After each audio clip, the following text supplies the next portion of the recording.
William Hill sponsors Martin vs. Joshua on Sky Sports Box Office.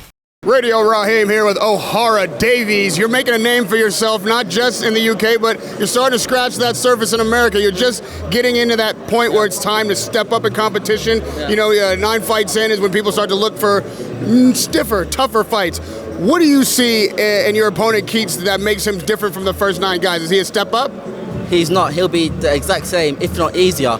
Because, I'll tell you why, because he is a level above the opponents that I've faced in the past. But I'm a lot better now than I was in my last fight, or let's say last year, for example. I'm in the best shape of my life now, and I'll knock him out in the second round, at most. Round 2, round 3 at most. But I've been seeing him on Facebook, on Twitter. I've seen him and his fans still talking about Team Keats, this, that.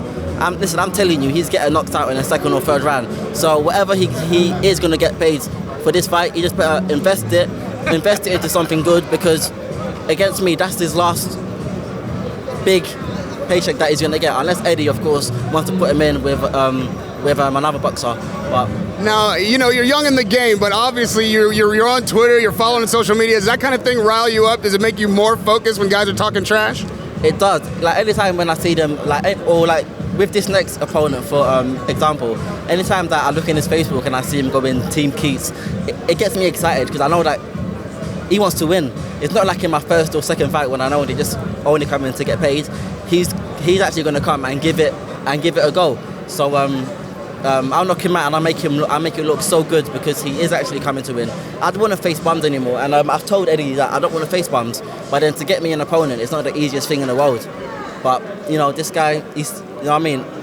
Fair play to him, because a lot of other bigger names than him have been offered a fight, and they've all gone and turned it down. And he took the fight. So now, with so few fights, it's odd for a guy to say it's hard to get fights for me. Yeah. What is it about you that makes guys feel threatened, or like you're too dangerous to take, even at this young stage in your career? Maybe because I've got 10 fights, 10 wins, and I've knocked out eight of them. But that should be a thrill, that should be a challenge. Like, if you're a boxer, then the mindset that you should have is like, yeah, I want to fight this guy, I want to see what he's about, I want to see if I can get knocked out. You know what I mean? That should be the kind of mindset that a boxer has. But what I've been seeing is not really good. It's not good. But the platform that I'm on, I'm so glad and I'm so grateful, because he is like the man in boxing. If anyone's that man right now in this country, it'll be Eddie Hearn. So he's been able to get me opponents and been able to fight often. So I'm really grateful.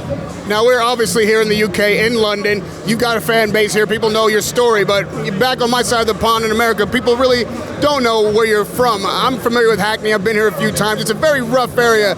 Guys are expected to come out of there, if they come out at all, to be rough and hard. You know, you're a very personable dude. Talk to me about how you got to the sport of boxing, and how you staying so positive and not going that kind of rugged route. Being from Hackney, you know, I'm like the kind of typical Hackney dude that was in gangs and got into boxing, and it changed my whole life. So I got kicked out of my school, and court case after court case, Class A drugs, another court case because there was an altercation where someone ended up getting stabbed. This was when I was only 15 years old, and I was in bail for both of them at the same time. And I wasn't living the path I was on wasn't a good one. Then I was in a youth club. They had a boxing coach that used to come in every Wednesday. And then from then, once I got into the boxing, it was just something that I kept on. I kept on it, and I loved it. I loved it. So from then, I stopped all the drugs. I stopped all the gang life, and I focused on trying to be something in boxing. I feel like I had a focus. I had a dream. I found something that I could do. I didn't want to do maths, science, English in school. They weren't my thing. But when I found boxing was my thing, and I'm positive now because of the people that I'm around, the people that I hang around, the people that I talk to. They're all kind of positive, so it kind of comes on me, I guess. Ohara Davies, that's an impressive story, man. Stay on your course. You're looking good out there. We look forward to seeing you this Saturday night, April 9th at O2 Arena. Ohara Davies, Radio Raheem.